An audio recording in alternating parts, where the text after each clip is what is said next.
Agiliste, le podcast francophone de l'agilité, où une fois par mois, on vous partage nos conversations et réflexions autour des méthodes, techniques et outils. Je suis comme toujours Julien Diret et comme toujours aussi, je suis accompagné de Pierre Ferrand. Comment ça va aujourd'hui, Pierre ? Ça va super, Julien, merci. Donc aujourd'hui au programme, on va parler des RFC et comment ça s'intègre dans l'agilité. On va évidemment couvrir nos problématiques actuelles, les outils de l'épisode, mais pour commencer, on va s'intéresser au principe agile du mois d'octobre. Le principe agile du mois, c'est donc le suivant: les utilisateurs ou leurs représentants et les développeurs doivent travailler ensemble quotidiennement tout au long du projet. Qu'est-ce que ça t'inspire ? Alors, donc pour commencer, je pense qu'il y a un parallèle qui est direct à faire. Donc on a utilisateur ou le représentant. Donc ça, généralement, dans Scrum, on entend directement les stakeholders. Et on a les développeurs. Donc là, on parle du coup de la Scrum Team avec les développeurs qui sont compris dedans. Doivent travailler ensemble quotidiennement tout au long du projet. Donc je pense que c'est vraiment ça les 3 points. Donc il y a 2 acteurs, stakeholders et développeurs. On a le quotidiennement. Et on a le tout au long du projet en même temps. Donc d'ailleurs, c'est déjà intéressant qu'ils fassent le parallèle. Suivi de projet classique, je pense. Donc c'est pour ça d'ailleurs qu'on a le Daily Scrum en place dans Scrum. Mais quasiment toutes les méthodes agiles préconisent d'avoir au moins un point journalier au quotidien, donc qui est mis en avant. Là où déjà c'est intéressant, c'est que donc par exemple, juste pour prendre Scrum, dans le Daily Scrum, on n'a pas les stakeholders qui sont au Daily Scrum, seulement l'équipe Scrum. Et c'est intéressant du coup de voir que là déjà dans Scrum ce principe n'est pas forcément respecté du point de vue quotidien. Donc le point évidemment que j'ai noté, c'est que dans Scrum, parmi les 4 ceremonials, celui qui va mettre en avant les stakeholders, et d'ailleurs ils sont invités, donc soit pour le coup les utilisateurs ou les représentants des utilisateurs, ça va être la Scrum Review. Donc évidemment c'est là où on présente l'incrément du sprint, donc l'idée étant de le présenter aux utilisateurs avant que ce soit déployé ou non, d'ailleurs, parce qu'on peut refuser l'incrément. Donc c'est typiquement là où on va avoir cette collaboration. À nouveau, j'insiste sur le fait que dans Scrum, on n'a pas ce quotidien qui est pris en compte. Là, on est vraiment sur une cadence de sprint.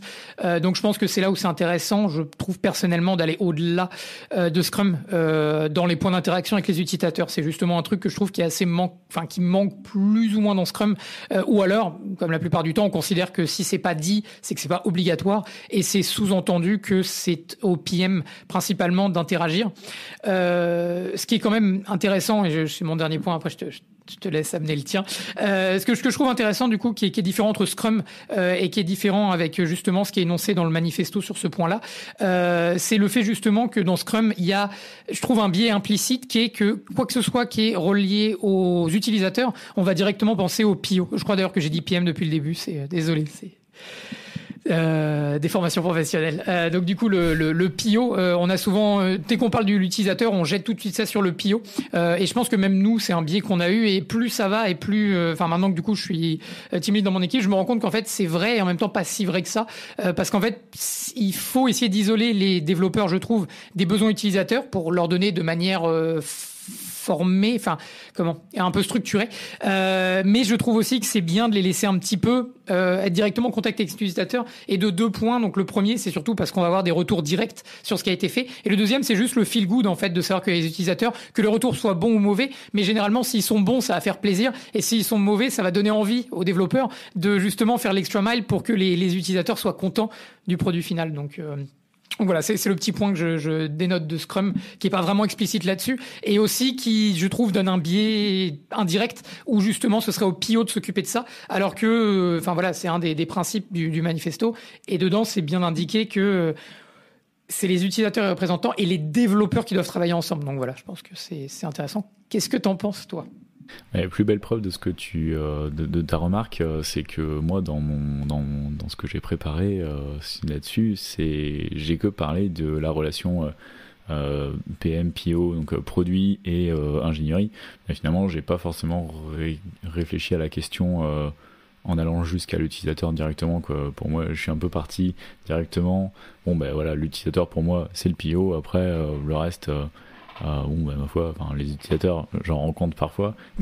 J'ai la chance d'être, pour la première fois, je crois, de ma carrière, dans une entreprise où je suis moi-même utilisateur de l'application. Donc, quelque part, il y a une sorte de... Je sais pas. Il y a une proximité avec le produit, mais pas vraiment avec les utilisateurs, parce que quand c'est toi qui shapes le produit, t'es au courant de ses limites aussi, et du coup, t'as peut-être un peu moins de frustration. Donc, ça nous rapproche vachement des utilisateurs, mais en même temps, ça nous en éloigne. Mais ouais, effectivement, j'ai vachement ce biais-là. Faudrait peut-être que j'y réfléchisse un peu plus Et là-dessus. Pour élaborer sur ton point, du coup, au niveau des utilisateurs, est-ce que justement, parce que c'est un point intéressant, parce que du coup, bon, c'est pas le cas encore pour moi, parce que j'ai pas encore acheté ma maison en buy to let au Royaume-Uni. Bientôt, j'espère. Mais donc, du coup, moi, j'utilise pas le produit, et je crois à ma connaissance, on a personne qui travaille à GetGround qui utilise le produit pour ses propres intérêts, qui l'utilise lui-même. Et est-ce que tu penses justement que tu as développé peut-être un biais par ton utilisation que tu as de l'application? Est-ce que c'est quelque chose... Alors j'imagine que... Si tu y penses, tu vas forcément éviter de le faire. Mais est-ce que tu penses qu'il y a un biais justement? Parce que j'imagine que vous êtes même plusieurs. Je pense la majorité des employés à Swissborg doivent aussi utiliser l'application. Est-ce que tu penses que vous avez un biais qui est lié à ça justement? Un biais, alors un biais en tant qu'utilisateur, tu veux dire? Oui, le fait que vous soyez en gros... On n'a pas d'utilisation nominale, tu veux dire? C'est ça. Alors, ouais, en fait, je pense... Alors, ouais, voilà, c'est ça, juger parti. Effectivement, alors je peux pas parler pour tout le monde, mais un fait, c'est que oui, effectivement, il y a l'extrême majorité de l'entreprise qui utilise Swissborg personnellement. Mais non, je pense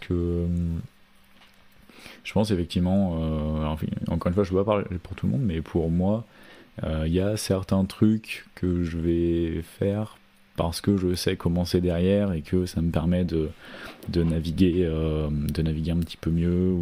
Donc c'est sûr que je trouve que après c'est un biais qui est tout le temps. C'est même quand tu testes une application, en particulier quand tu travailles sur le front, je trouve, c'est que tu vas avoir tendance à penser que toi, ton utilisation est nominale, et parce que tu sais quel a été le but derrière, comment ça a été créé. Oui. Et le produit, l'UI, il est toujours créé pour une utilisation nominale, entre guillemets.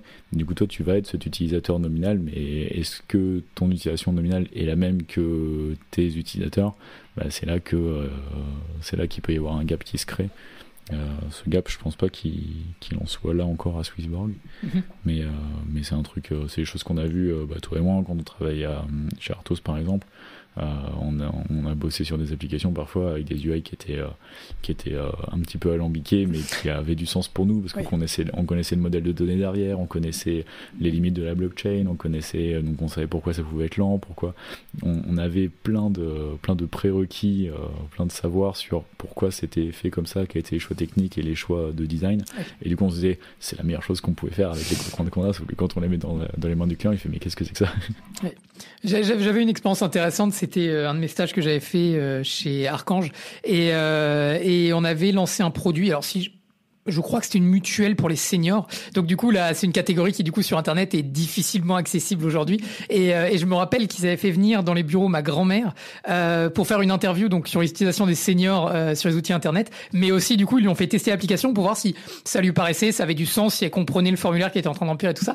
Et ça s'était bien passé. Elle avait été classée comme étant dans les seniors très compétents sur l'utilisation. Et du coup on avait eu un panel, c'était hyper intéressant du coup. Mais là pour le coup il y avait vraiment un focus qui était mis sur les utilisateurs, de leur faire tester le produit. Donc la différence là, c'était des utilisateurs qui n'utilisaient pas encore le produit, donc c'était vraiment un panel plus que vraiment des utilisateurs. Donc je pense que c'était moins qualitatif, mais c'était intéressant dans la démarche de l'avoir fait.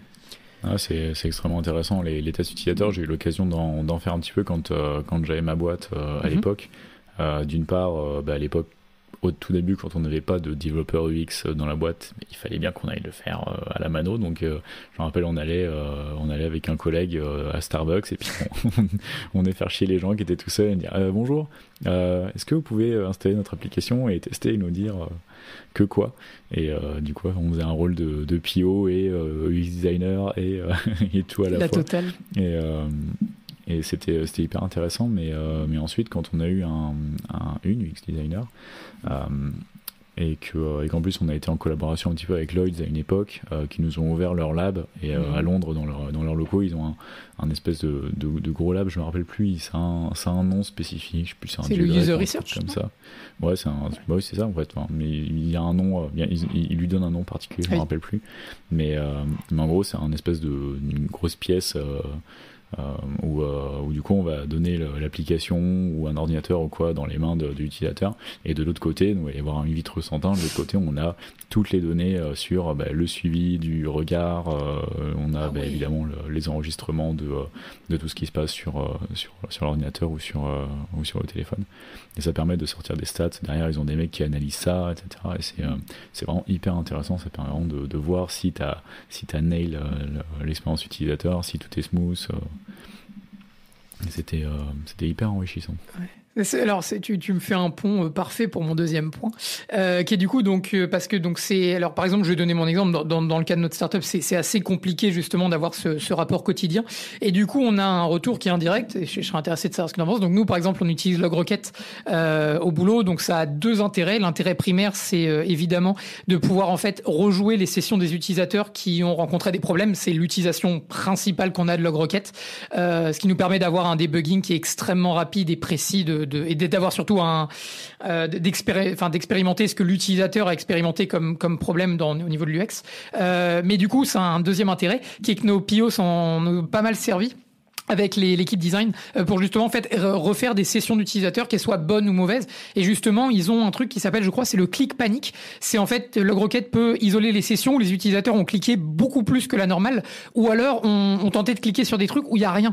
Et donc du coup c'est intéressant de voir ces sessions là. Et je me demandais qu'est-ce que t'en penses justement de ce feedback là, parce que je trouve que c'est intéressant pour comprendre le problème qu'il y a eu un utilisateur, mais je trouve qu'on perd beaucoup, qui est en fait l'utilisateur, ce qu'il ressent pendant qu'il est en train d'expérimenter le problème ou non qu'il rencontre sur l'application. Mais je trouve quand même que ça reste une métrique qui est, un feedback qui est intéressant, mais du coup comme il est indirect et a posteriori de l'expérience, forcément il est pas aussi intéressant. Donc est-ce que vous avez quelque chose comme ça à ton boulot ou...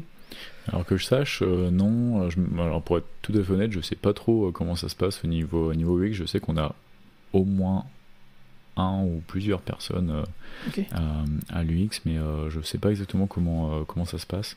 Il me semble on fait des surveys,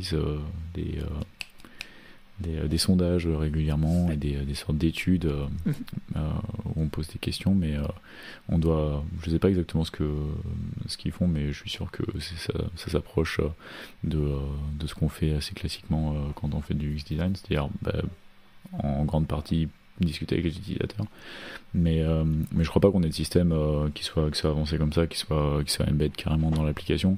Je sais que l'application elle nous sort une tonne de métriques, donc ça nous permet quand même de savoir combien de temps les gens passent sur l'application en moyenne, etc., ou combien de temps ils passent sur une page, et derrière on peut isoler un certain nombre de métriques. On a l'équipe de data science qui est capable, par exemple pour des problématiques de fraude, qui va être capable de voir combien de temps les utilisateurs vont mettre avant de faire une certaine action, et d'isoler des patterns comme ça. Et donc c'est juste une supposition de ma part, mais c'est sûrement quelque chose qu'on utilise pour prendre des idées sur le design. Mais non, c'est à peu près tout. Et sur ton autre point, je pense effectivement que LogRocket c'est un outil qui est certainement super pratique, parce que ça permet d'avoir de la donnée de masse. Parce que le problème aussi, c'est quand tu fais une étude avec quelqu'un derrière un ordi machin, et que tu fais une étude individuelle sur quelqu'un, tu peux pas le faire sur 2000 utilisateurs. Donc derrière tes statistiques, je sais pas, hein, je suis pas UX designer, mais je suppose que ton enquête elle est quand même assez particulière, quoi, parce que c'est des gens qui veulent se soumettre au truc et tout, donc t'es forcément biaisé un petit peu statistiquement. Mais et du coup LogRocket, je trouve, te permet d'avoir une masse de données quand même.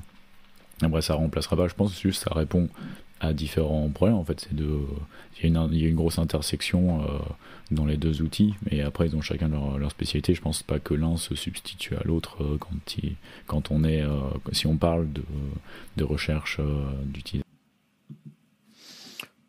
Et donc du coup pour clore, pas forcément, mais un des outils aussi qu'on utilise, donc la Scrum Review, c'est assez marrant, mais on l'a pas pour l'instant au boulot. C'est quelque chose que j'essaie de pousser, mais bizarrement le product est pas forcément en faveur pour. On a du coup donc les user surveys qu'on vient déjà de parler. On a du coup les sessions log requêtes. Et le troisième outil qu'on utilise, qu'on est en train de mettre en place, c'est le NPS, Net Promoter Score, qui permet en fait justement d'avoir un retour qualitatif sur l'expérience qu'a eu l'utilisateur. Et c'est quelque chose qu'on va essayer de mettre de plus en plus en place. Mais du coup, ce que je trouve dommage, et c'est pour ça que je reviens au Scrum Review qui pour moi est le plus important, c'est que doivent travailler ensemble. Le problème, c'est que tous les outils dont on a parlé, en fait, c'est des outils de collecte d'informations qui sont passifs et on vient exactement de le dire, c'est-à-dire que l'utilisateur, on va avoir son retour, mais c'est pas le retour de l'utilisateur, c'est juste un retour d'une expérience d'un utilisateur. Et c'est ça où justement je trouve ça dommage et c'est là où pour moi le Scrum Review a le plus de sens. C'est vraiment là on va avoir un utilisateur qui va pouvoir parler, dire ce qu'il pense de la feature. À nouveau aujourd'hui avec enfin, tous les deux, voilà, on est dans des startups qui ont vocation à avoir des produits qui sont à utilisation de masse. Je pense que ce principe-là est dilué de par le nombre de personnes qu'on est susceptible de toucher avec les applications qu'on développe. Voilà, c'était pour moi clôturer ce point-là.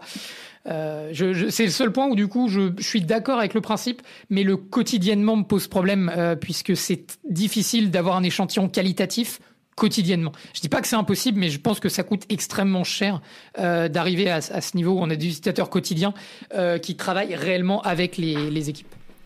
Non, c'est d'ailleurs là que vient le représentant des utilisateurs.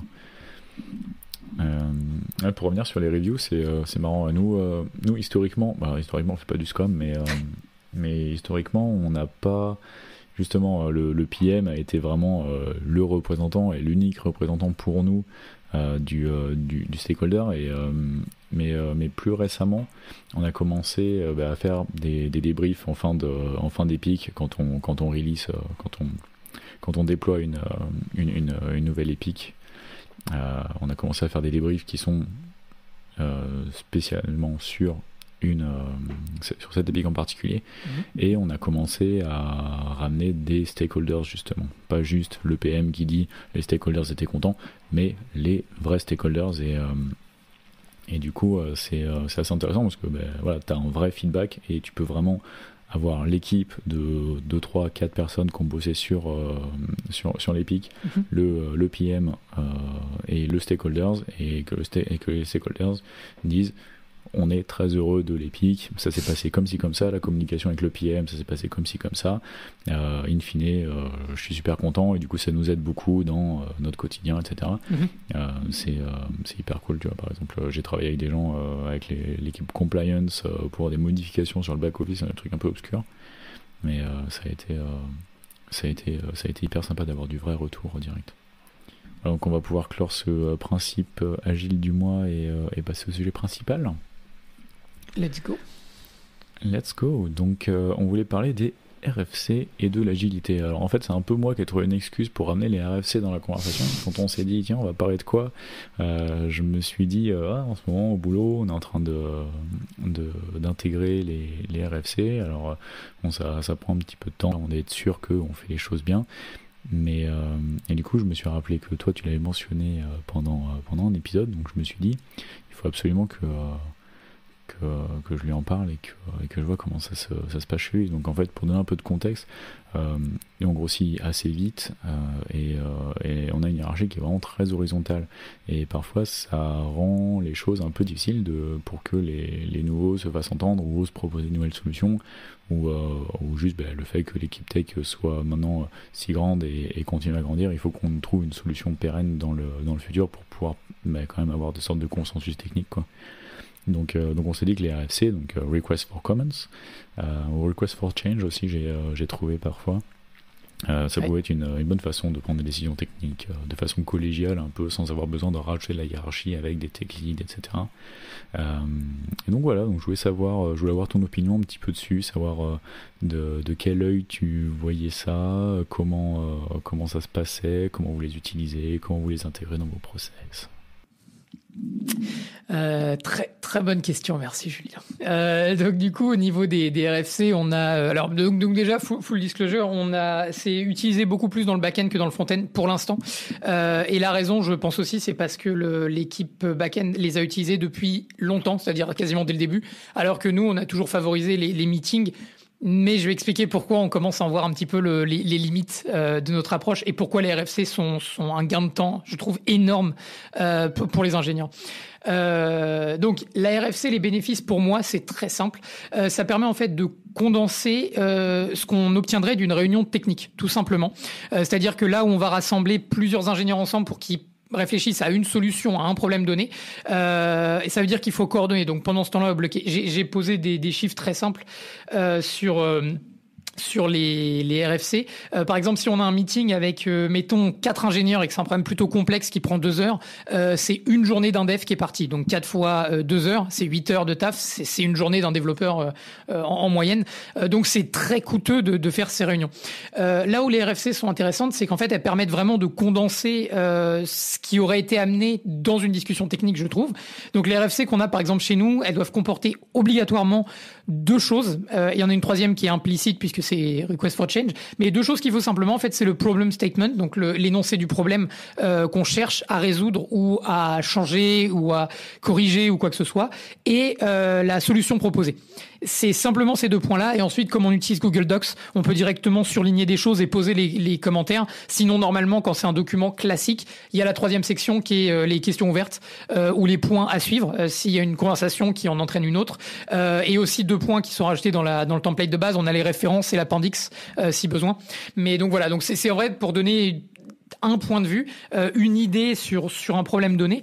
Et justement, donc pour nous du moins, le plus gros avantage, c'est le gain de temps qui est énorme, puisque les personnes peuvent vraiment venir, ils ont un condensé d'informations où en fait chaque personne va donner son point de vue, et ça permet aussi, surtout maintenant, comme on est dans un monde qui est de plus en plus remote, je trouve, c'est relativement bien. Alors pas pour le fait que les gens se sont pas dans une réunion, parce que je serai toujours en faveur des réunions directes, mais pour les points techniques qui peuvent durer longtemps, où il peut y avoir des allers-retours sur des questions, ça peut même, par exemple, donner lieu à des spikes ou à des POC pour prouver que ça peut marcher, une idée qu'on a en tête.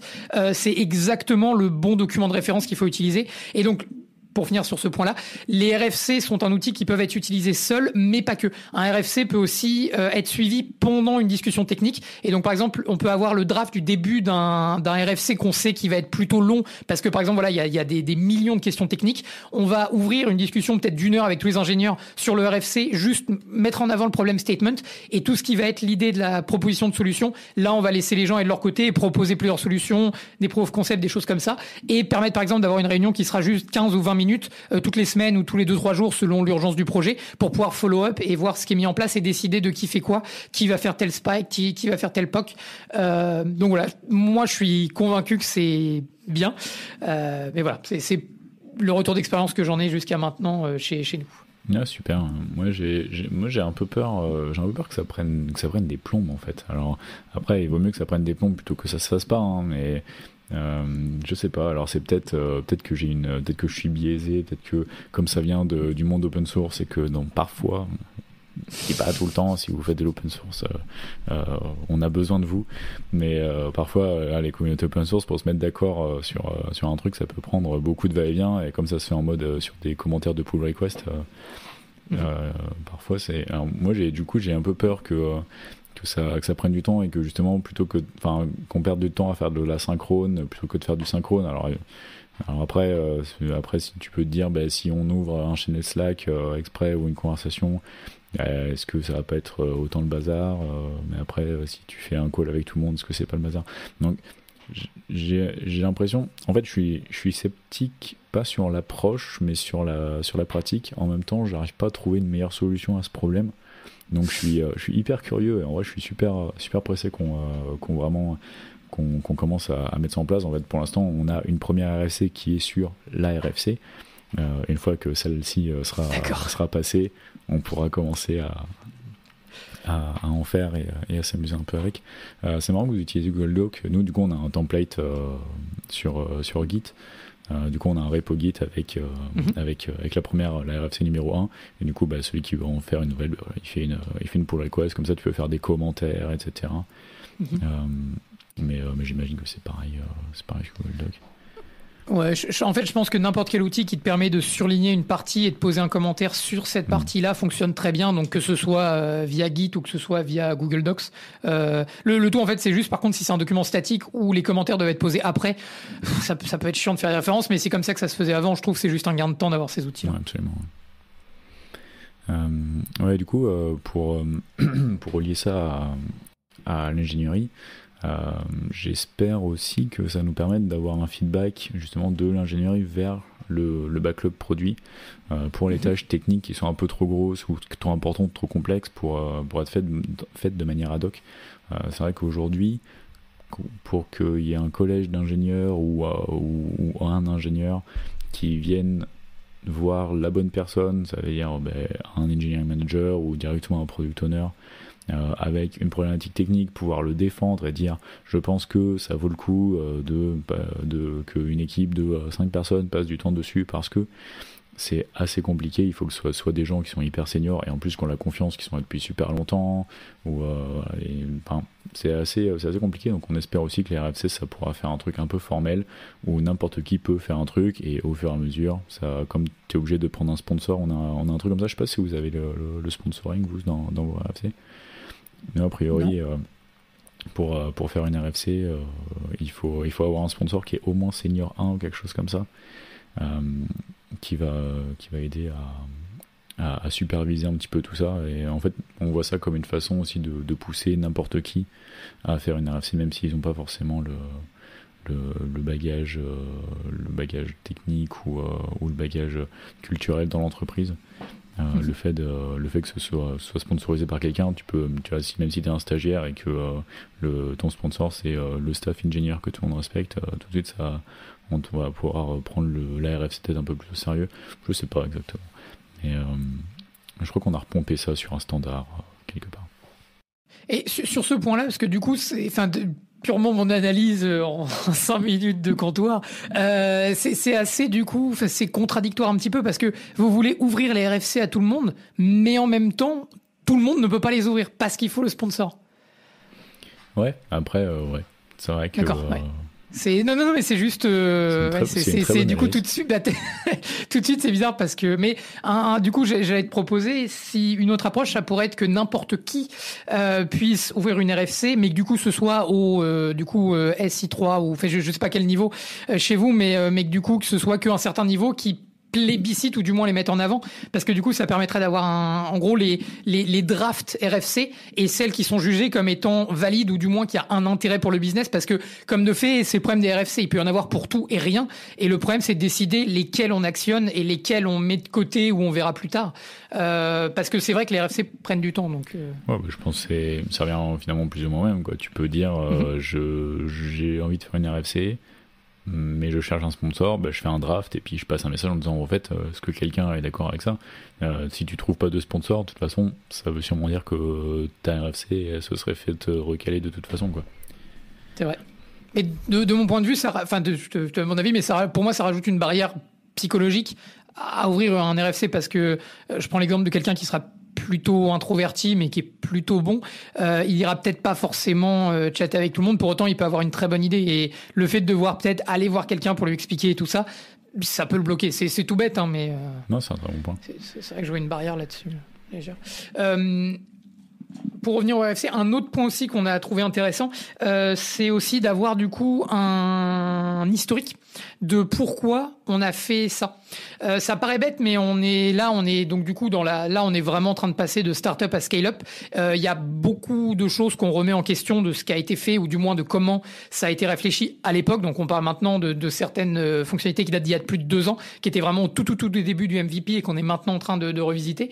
Et les RFC nous aident à la compréhension de pourquoi ça a été fait dans ce sens-là et quelle était la volonté derrière. Et du coup, un truc tout bête, mais de comprendre comment ça a été fait, ça permet assez rapidement de comprendre si une feature, on est toujours dans la même mentalité ou la même idée de continuité de l'idée de base, et auquel cas on est plutôt confiant qu'on peut continuer sur la feature ou du coup ce qui est existant et l'améliorer.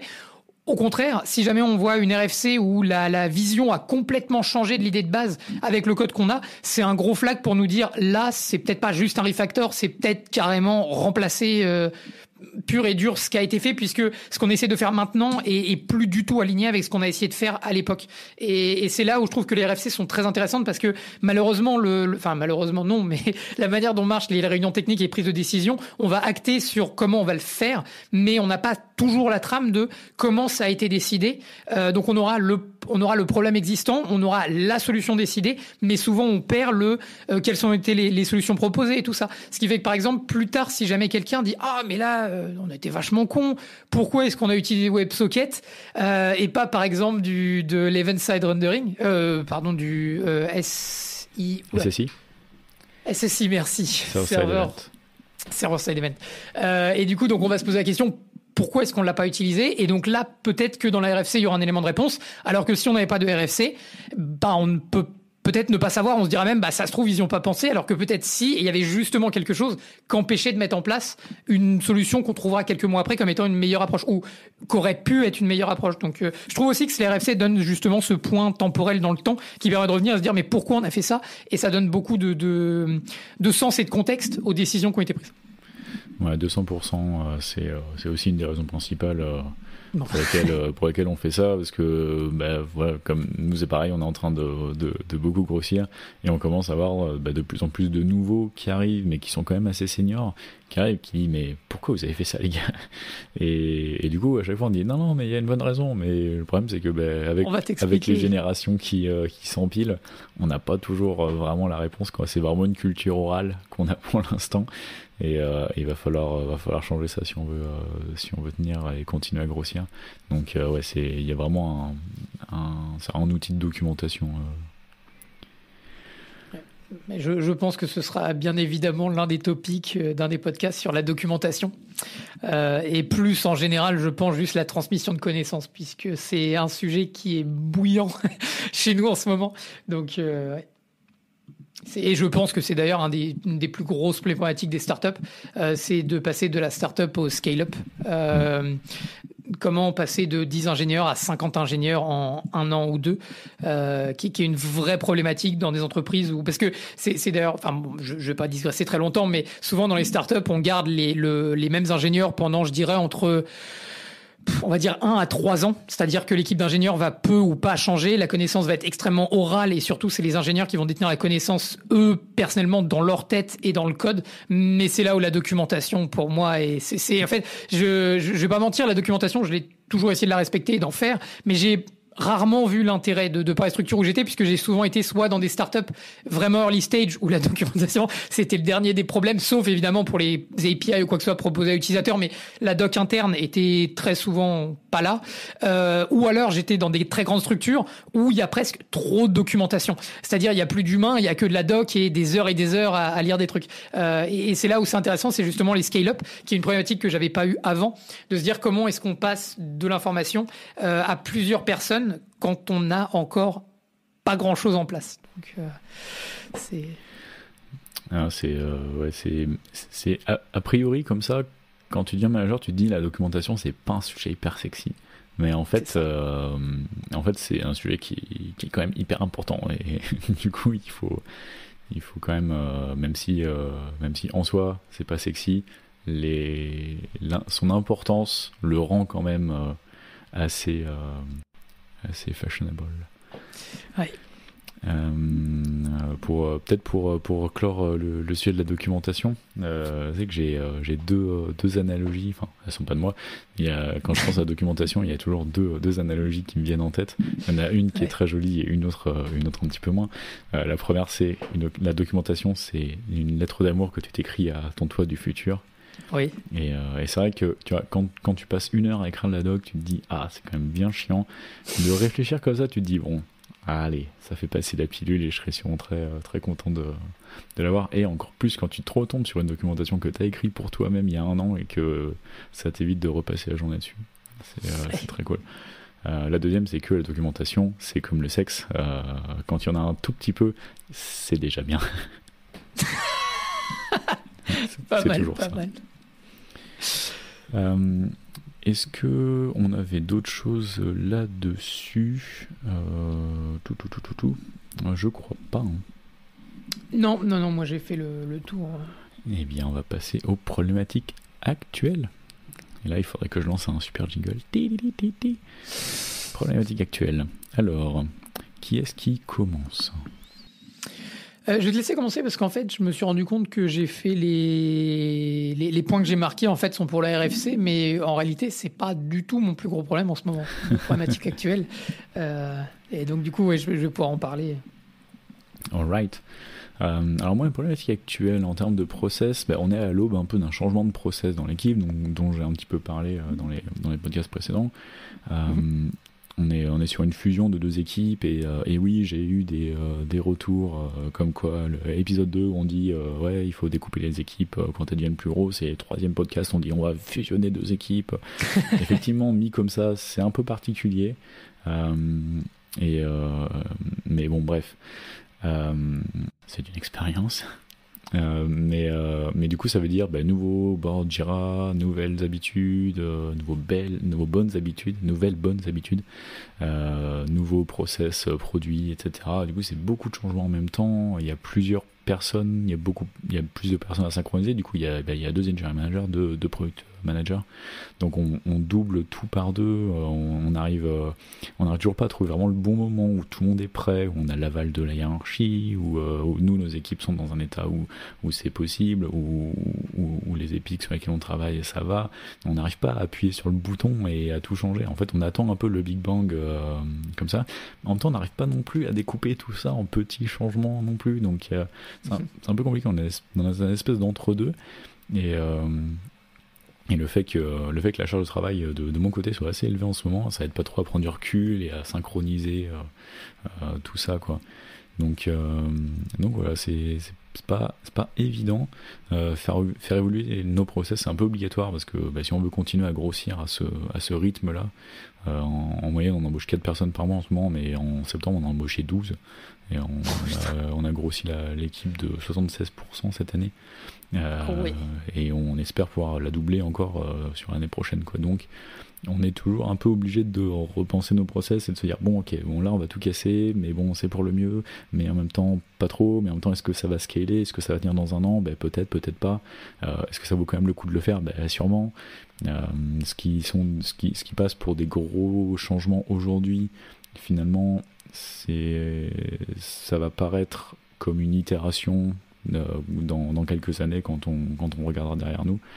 Donc beaucoup de questions, très peu de réponses en ce moment, mais c'est très excitant en tout cas. Question du coup avant que j'aille sur mon point. Donc je sais que vous n'utilisez pas Scrum à Swissborg. Est-ce que ce serait pas l'occasion ? Aïe. Non, je pense que...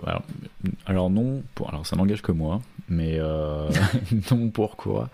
Déjà, je pense que nos équipes sont pas totalement assez mûres pour aller sur du Scrum, et moi je suis assez opinionated sur Scrum.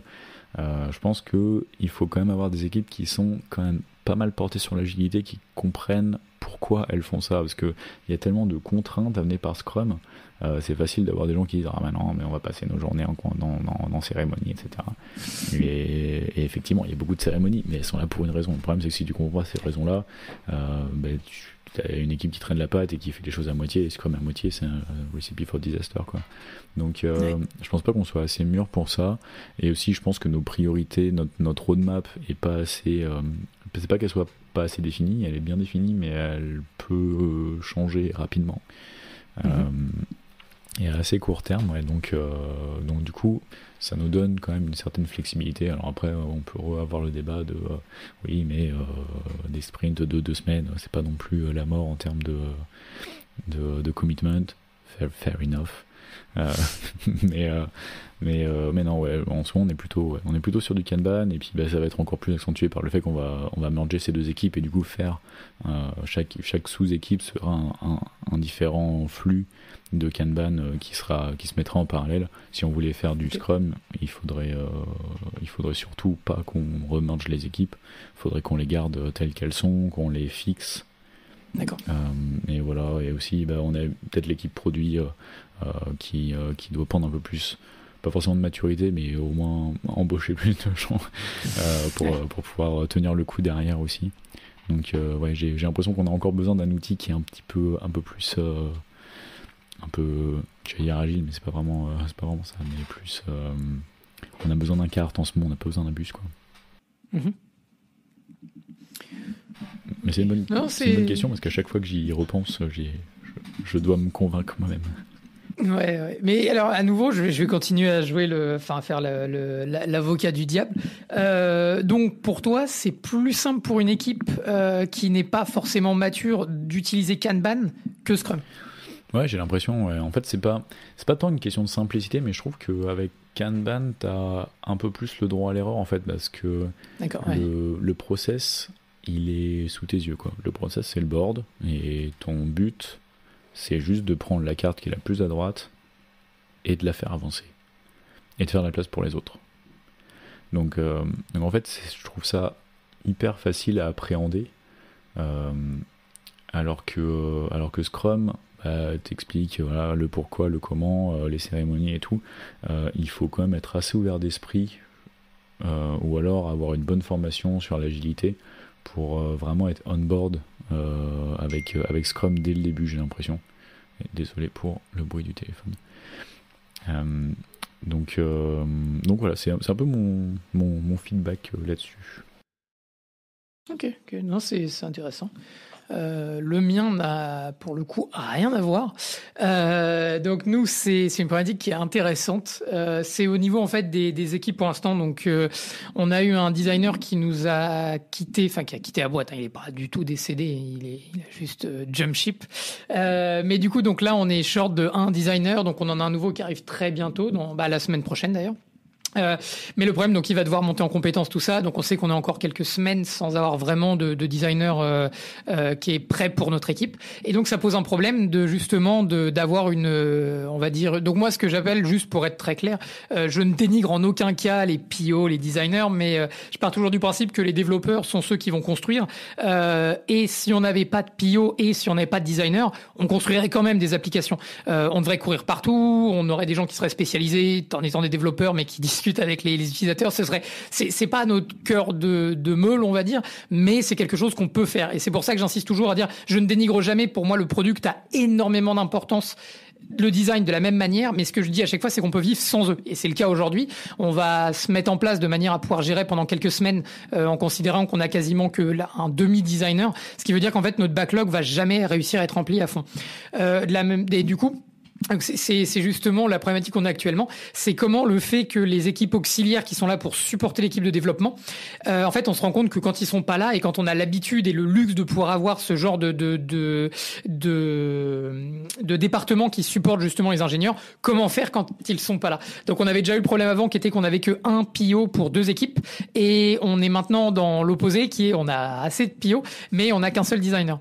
Donc, et donc justement, donc au niveau du front-end, on a déjà des ébauches, des choses qu'on peut faire. On va utiliser des mock-ups que notre PO va nous donner et les transcrire. Et du coup, ce qu'on va faire, c'est du coup, plutôt que d'avoir les designs en amont de l'implémentation, on va avoir le designer qui va passer après l'implémentation. Donc, on a hâte de voir comment ça va marcher pendant sûrement les 2, voire peut-être 3 prochains sprints, le temps que notre designer monte en compétence et qu'il soit up and running pour aider du coup notre PO à avoir le backlog qui est prêt, tout ce qu'il faut au niveau design. Mais du coup, donc voilà, est-ce que ça t'est déjà arrivé justement d'avoir donc là pour le coup, donc nous c'est vraiment un designer qui va nous manquer. On va l'avoir après. Est-ce que tu as des petits conseils ou des petits tips ou des petites questions sur ou des problèmes que tu peux voir venir quasiment immédiatement à cette approche? Oula, tu m'en demandes beaucoup. Non, ouais, vous avez 8 secondes. Non, ce qui m'est arrivé un peu quand je suis arrivé à Swissborg, en fait, c'est que le PM, il y a un nouveau PM qui a été embauché, et 2 semaines après, il y a le PM qui le formait qui est parti. Et du coup, le nouveau PM il s'est retrouvé un peu tout seul. Et c'était fort intéressant comme situation, mais en fait c'est une situation qui a été je trouve assez bénéfique finalement. On a remplacé une personne comme ça qui était très compétente mais qui partageait plus tout à fait la même vision par quelqu'un qui était hyper frais, qui était vachement plus junior, mais par contre qui partageait vachement la vision et qui était rentré à Swissborg pour ça. Et du coup Du coup, moi, c'était le PM de mon équipe, donc je suis allé le voir direct. Je lui ai dit bon, écoute, je suis nouveau aussi, donc on va être tous les deux dans la même galère, on va s'en sortir, t'inquiète pas. Et bien se passer. Et en fait, on a discuté un petit peu, on a mis en place un petit one-on-one régulier, histoire de se connaître un peu, et puis de faire le point régulièrement, de voir comment est-ce qu'on pouvait s'épauler l'un l'autre. En étant tous les deux nouveaux dans cette équipe qu'il fallait qu'on lead tous les deux, quoi. Et en fait, ça s'est hyper bien passé. Et maintenant, on est vraiment comme cul et chemise tous les deux. Il y a une super entente, et c'est des points que je voulais ramener dans la problématique du mois. C'est l'espèce de champ de bataille qu'il y a entre l'équipe produit et l'équipe ingénierie, cette espèce d'équilibre des forces qui se met en place, qui est assez fragile, mais en même temps qui est hyper important, quoi. Je trouve que ça repose quasiment entièrement sur la bonne collaboration entre l'ingénierie et le produit, quoi. Et donc dans mon équipe, le fait d'avoir un engineering manager et un product manager qui s'entendent bien, qui ont la même vision des choses en termes d'agilité, en termes de produits, en termes de leadership, en termes de management, finalement ça crée une dynamique qui est hyper saine pour l'équipe, parce que voilà, on s'engueule pas devant toute l'équipe en disant ah bah non, mais parce que normalement pour caricaturer, l'équipe produit c'est on veut ça le plus vite possible, et l'équipe ingénieur c'est on veut ça le mieux fait possible, et du coup il faut toujours trouver le truc au milieu, quoi. Et du coup, nous, on arrive à se mettre d'accord assez facilement. Ça veut pas dire qu'on rentre pas en conflit, mais voilà, c'est une guerre, guerre pour le travail, quoi. Nice. Donc voilà, donc c'est un peu ma success story sur un peu une situation un peu similaire. Comment j'ai fait? Je lui ai dit viens. Et comme ça, on a créé une war story commune tous les deux, et on a créé une histoire commune qui maintenant est le socle de la dynamique qu'on a insufflée dans l'équipe. Nous, ils ont réglé le problème rapidement. Ils ont mis 2 Français en team lead et PO. Comme ça, ils se sont dit ils vont se battre entre eux, il y aura des effluves de sang, mais ça touchera pas l'équipe. Mais non, je suis avec mon PM, c'est Valériane, et ça se passe très très bien avec lui, du coup. On a la même vision, et voilà, il a un background, il a eu son diplôme d'ingénieur, et après il s'est rendu compte que le produit l'intéressait plus. Donc je ne dirais pas qu'il est bon PM parce qu'il a été ingénieur, mais je le dis quand même. Ça aide. Non, ce qui est intéressant, c'est qu'il comprend les problématiques, et je pense que toi comme moi, on est plutôt des ingénieurs où on adore le code pour la finalité, mais pas le code en soi, et c'est là où je pense qu'on diffère je pense, pas différé, mais je dirais que je pense qu'il y a un gros 50-50 entre les ingénieurs. Il y a ceux qui comprennent qu'on code parce qu'il y a une valeur pour le business derrière, et il y a ceux qui codent pour la finalité qui est le code en soi, qu'importe la valeur que ça apporte au produit derrière. Et je trouve que tous les team leads que je connais qui sont toujours dans l'optique de le code n'est pas une finalité en soi, mais un moyen d'achever la valeur pour le business, c'est ceux qui ont toujours collaboré le mieux avec les PM. Donc, oui, c'est d'ailleurs pour ça que à Swissborg, notre track, elle se sépare en 2 embranchements. On a d'abord on a un tronc commun, mais ensuite tu peux continuer sur la track technique, et à ce moment-là tu avances, ou alors tu peux continuer sur la track plutôt management, et tu peux avancer très loin aussi. Mais en fait, il n'y a pas un choix à se dire ok, maintenant je vais devoir manager pour pouvoir avancer dans ma carrière et avoir un titre plus haut. Et c'est hyper important pour nous que des gens qui sont dans la technique et pour qui c'est, alors sans aller jusqu'à caricaturer, genre j'aime le code et rien d'autre, mais les gens qui sont vraiment dans la technique pure puissent continuer à évoluer, à devenir meilleur là-dedans, dans ces problèmes-là. Et généralement, c'est aussi, quand c'est des gens qui commencent à être staff et tout, c'est aussi les gens qui vont prendre en compte vachement les problématiques de coaching, de RFC, de documentation, d'essayer de faire avancer, pas juste le code, mais toutes les problématiques qui sont autour. Mais sans pour autant aller dans le line management, où là, du coup, ça demande une autre palette de compétences. Ouais. Mais c'est important pour nous que tout le monde puisse évoluer, et qu'on ne soit pas obligé de devenir team lead ou engineering manager pour pouvoir avancer. On a la même philosophie à GetGround. Je crois que donc les tracks se séparent à partir de SE3. Donc on a SE 1, 2, 3 qui correspondent à junior, mid et senior. Et à partir de senior, il y a 2 tracks qui s'ouvrent. Donc par choix, on a décidé que aucun team lead ne pourrait être en dessous d'un niveau SE, donc d'un niveau de senior avant de passer, parce qu'on considère voilà que qu'il faut faire un petit peu, enfin il faut avoir un certain bagage technique avant de pouvoir prétendre à manager des ingénieurs. Donc voilà, c'est juste un choix, mais on a les 2 tracks des 2 disponibles selon les affinités des gens. Donc bon, évidemment, nous on est du côté obscur de la force qui est le track management, mais les 2 sont ouverts évidemment. Cool. Est-ce qu'on avance sur les outils de l'émission ou tu avais encore des choses à partager?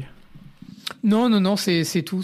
J'aurais plutôt, je pense, un retour d'expérience sur comment on s'en est sorti plus que comment on va s'en sortir, parce que pour le coup, c'est vraiment des questions. On n'a pas trop de risques, mais voilà, on se demande comment ça va marcher. Du coup, c'est le point qui est le plus tendu pour nous, le plus risqué, on va dire, c'est en fait d'avoir le designer qui passe après nous, parce que du coup, alors, je pense que voilà, ça fait maintenant, plus d'1 an que tous les front-end on travaille étroitement avec donc Chris, qui est le lead designer chez nous.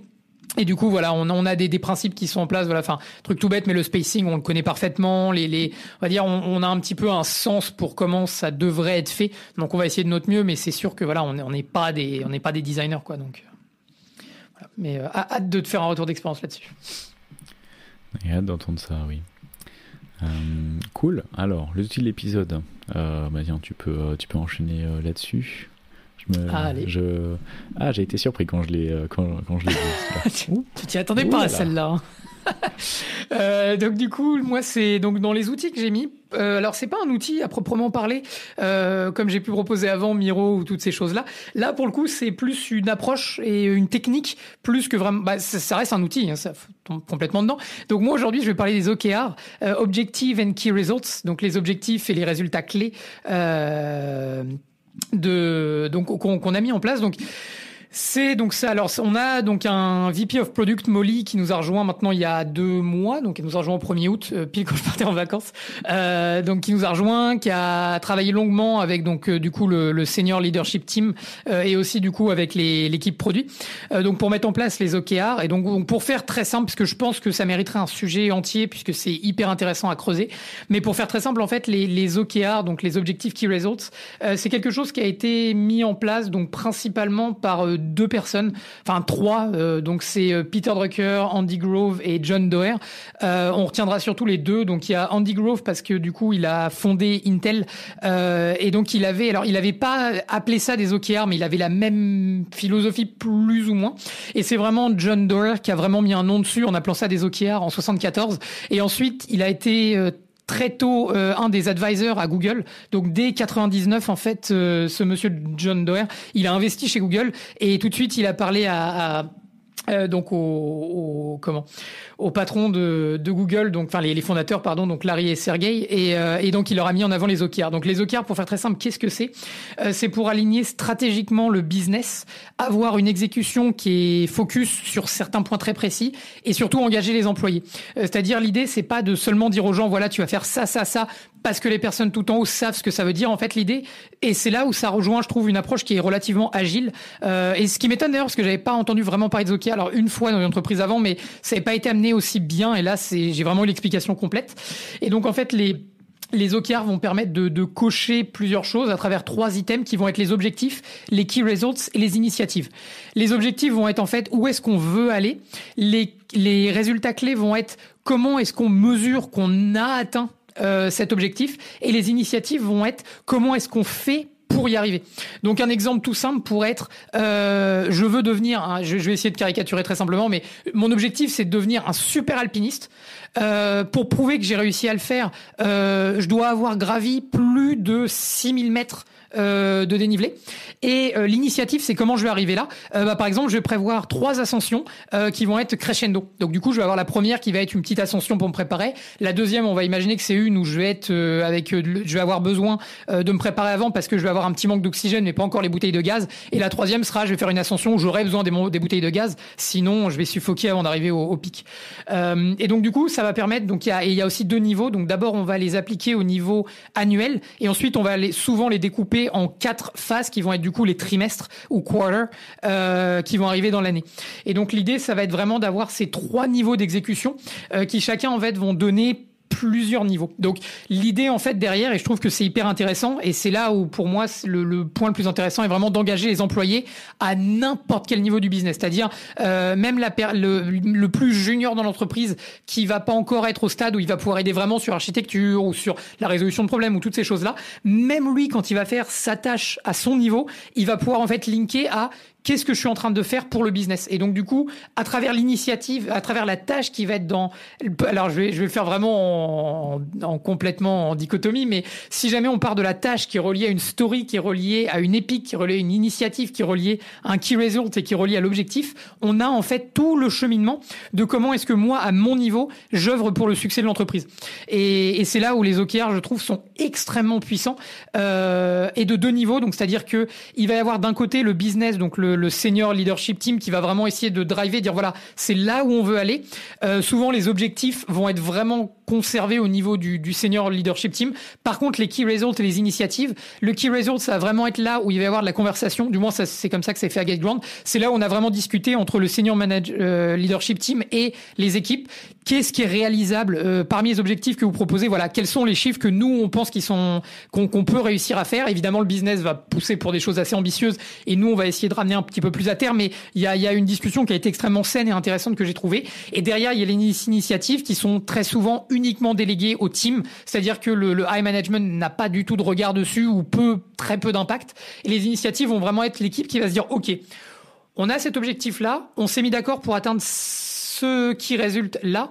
Comment est-ce qu'on fait pour que notre initiative nous amène plus près des key results qu'on veut, et du coup, comme on sera plus près du key result, automatiquement, on va réussir notre objectif. Et donc, c'est vraiment cette idée-là, et je trouve que c'est un outil, quand il est bien amené, et qu'il est surtout, parce que je pense que c'est là où il y a eu un excellent travail qui a été fait par Molly, donc notre VP de produit, ça a été en fait d'amener, donc on a eu beaucoup de réunions, d'ailleurs les gens sont un peu pleins, mais après coup, ils nous ont remerciés.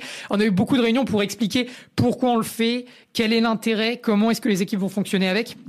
Et donc voilà. Donc je pense que c'est un outil qui est extrêmement intéressant. Là, on a décidé de faire un essai pendant le quarter four, donc là de septembre à décembre, et de vraiment lancer proprement les OKR en janvier. Donc là, on s'est donné des OKR, mais on espère les respecter, mais on est un petit peu dans le flou. On a tenté on verra. Peut-être que on n'a pas été assez ambitieux. Peut-être qu'on l'a été trop, mais en tout cas, on va voir ça pour tester, et on va réellement le lancer sur l'année 2022, où on va être vraiment, on va vraiment être drivé par les OKR. Si dans le quarter four qu'on a là, ça fonctionne correctement. Donc, ouais, super. Nous, c'est quelque chose qu'on n'a pas encore mis en place. On en parle très très régulièrement. Ça demande maintenant à notre taille. En fait, c'est un truc. C'est peut-être le genre de truc qu'il faut se dire. À la limite, on vaut mieux peut-être le faire le plus tôt possible, quoi. Parce qu'après, mettre en place quand t'as déjà 4, 5, 6 départements et mettre à l'échelle d'une entreprise. Sachant que ça peut vite passer pour du corporate bullshit. C'est pas évident, mais effectivement, moi j'étais pas jamais été, enfin avant de m'intéresser vraiment à la question et de parler avec des gens qui ont déjà vécu avec ça dans des entreprises, je pensais que c'était un peu du corporate bullshit, justement, en grand start-upper que j'étais, mais effectivement, en fait, maintenant j'y vois un vrai intérêt. Le fait d'aligner le business avec les employés de tout niveau, et aussi peut-être d'éviter de s'éparpiller une fois que tu as mis les objectifs. Peut-être que ça permet de partager la vision à tout le monde le plus facilement. Ça permet aussi d'éviter de s'éparpiller complètement, parce que t'as un peu ce truc de si on se lance dans telle feature qui va durer 3 mois, alors qu'en fait quand tu regardes les OKR, il n'y a rien du tout qui parle de ça. Est-ce qu'on en a vraiment besoin? Est-ce que c'est vraiment ça? Est-ce que c'est vraiment la bonne solution? Je suis très pressé que tu me fasses un retour d'expérience là-dessus dans 3 à 6 mois. Moi aussi, j'ai beaucoup d'espoir, oui, si on peut dire d'espoir, mais j'espère vraiment que ça a bien marché, parce que une des choses en fait qui est intéressante, c'est de voir que la plupart des entreprises qui ont extrêmement réussi, plus de 80% ont eu des OKR très tôt. Et je pense, à ta question du coup pour répondre, je pense que les OKR sont toujours bons à mettre à n'importe quel moment, mais à nouveau, je pense pas qu'ils soient essentiels. J'ai hâte de te faire un retour pour dire vraiment si ça a changé drastiquement la manière dont on a approché le business, on a solutionné des problèmes de nos utilisateurs, mais en tout cas, sur le papier, ça semble extrêmement intéressant. Et le plus gros bénéfice, c'est là où je trouve que c'est intéressant que ce soit une pratique que je considère agile, mais que j'avais pas rencontrée avant personne dans le monde agile ne parle vraiment des OKR. Comme de fait, je pense qu'il y a cette idée que c'est du corporate bullshit pour justifier aux gens pourquoi est-ce que vous faites votre taf. Mais en réalité, la manière dont je le vois, c'est vraiment une manière de pouvoir driver les équipes vraiment et de les impliquer fondamentalement dans ce qu'on fait, qu'on soit 10 ou qu'on soit 10 000. Il y a l'exemple de Google, mais voilà, ils l'ont implémenté quand ils étaient encore que 40 et ils l'utilisent toujours aujourd'hui avec 60 000 employés. Voilà. Est-ce que c'est un facteur de leur réussite? C'est pas dit, mais en tout cas, c'est possible. Donc voilà. C'est mon approche. Qu'en est-il pour toi, Julien, du coup de ton outil de ce mois-ci? Alors, moi, j'ai dû me creuser un petit peu la soupière pour trouver un outil de l'épisode, mais parce que moi, j'ai pas encore passé le cap. C'est pour moi un outil, c'est quelque chose de palpable, tu vois. C'est quelque chose que tu utilises tous les jours. Je suis pas encore. Et j'ai franchi le pas. C'est ça. Moi, j'ai pas encore le troisième œil. Donc, du coup, c'est un outil hyper simple, mais ô combien efficace. Ça s'appelle Agile Coffee. Et alors, en fait, il me semble que derrière, c'est un concept plus qu'un produit. D'ailleurs, ce que je vous partage, le lien que vous trouverez dans les liens dans les notes de l'émission, c'est pas tout à fait un produit. À mon avis, c'est maintenu par une personne qui a fait un petit projet perso que il se trouve qu'on utilise. C'est même pas en HTTPS. Malheureusement, mais bon, bref, il me semble que c'est plus un concept. C'est le concept en gros d'avoir une sorte de Kanban board pour leader une discussion, en gros, enfin, pour organiser une discussion, orchestrer une discussion. Le concept, il est hyper simple. Vous avez un tableau avec globalement to do, doing, done. Donc en fait, c'est plutôt qu'être to do, doing, done, c'est les discussions à avoir, les discussions qu'on a maintenant, les discussions qu'on a eues. Et ça permet en fait très facilement quand on doit faire une session de Q&A ou qu'on doit faire quelque chose comme ça, ou qu'on a un certain nombre de personnes, qu'on a un temps limité et qu'on a un nombre du sujet potentiellement illimité. Ça peut être c'est la Q&A, c'est le classique, mais ça peut être ça peut arriver parfois. Nous, ça nous est arrivé la semaine dernière. Il y avait plein de gens qui avaient des questions à énormément de niveaux différents. On a mis le CTO dans une salle avec tous les gens qui avaient des questions à poser. On a mis un Agile Coffee, on a partagé le lien à tout le monde, et du coup avant, pendant, tout le monde pouvait rajouter une nouvelle question, et ensuite les gens peuvent voter pour la remonter. Du coup on savait qu'on avait 1 heure. Donc au fur et à mesure les gens votaient, les questions remontaient en haut, et au fur et à mesure on prenait le temps qu'il fallait pour répondre à chaque question, de façon anonyme ou pas. Et voilà, et à la fin de l'heure, peut-être on a passé toutes les questions, peut-être pas, mais celles qui restent, c'est celles qui avaient le moins de votes. Ça veut pas dire qu'elles étaient moins importantes, ça veut dire qu'elles étaient moins urgentes.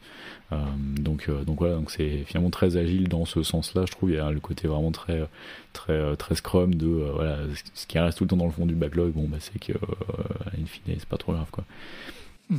Donc voilà, un outil hyper simple, et du coup j'ai trouvé en cherchant donc Agile Coffee, c'est un peu ce concept là, et voilà, nous tous les 2 semaines on fait un fireside chat, donc on a tous les ingénieurs dans un call avec le CTO, et n'importe qui peut poser la question qu'il veut au CTO. La règle, c'est pas de tabou, et quand on était 5-6 ça allait. Maintenant qu'on est 50, c'est un peu plus compliqué, donc on a mis ça en place, et ça permet d'une part d'organiser un peu le truc, ça permet aux gens gens de poser leurs questions tout au long de la journée. Moi, généralement, je poste le lien dans la matinée et on le fait le soir, donc les gens ont le temps de brainstormer un petit peu et tout. Et ça permet aussi de garder l'anonymat. Donc comme ça, on est vraiment full no tabou. Tout le monde peut mettre ce qu'il veut. Et le système de vote est sympa, comme ça t'as pas quelqu'un qui va monopoliser aussi l'attention, même si en général on arrive à faire toutes les questions dans le temps imparti, mais parfois tu peux avoir une personne qui pose une question totalement random et puis qui épuise un peu le temps de tout le monde. Ça arrive pas avec les Fireside Chat, mais je vois facilement ça arriver dans certains meetings. Tant pis, je me tire une balle dans le pied, je perds un outil pour la prochaine fois, mais c'est tellement proche que ça vaut le coup. Donc nous, on utilise Slido dans la boîte, donc c'est juste Slido. Et en fait, c'est exactement ce que tu as décrit. Pour moi, c'est un copier-coller. Je sais pas ce qu'ils ont fait, mais je pense pas que ça a été développé par Google, mais en tout cas, ça y ressemble beaucoup dans l'interface. Et c'est du material design tout simplement. Mais en fait, c'est exactement ça, et c'est juste purement ça.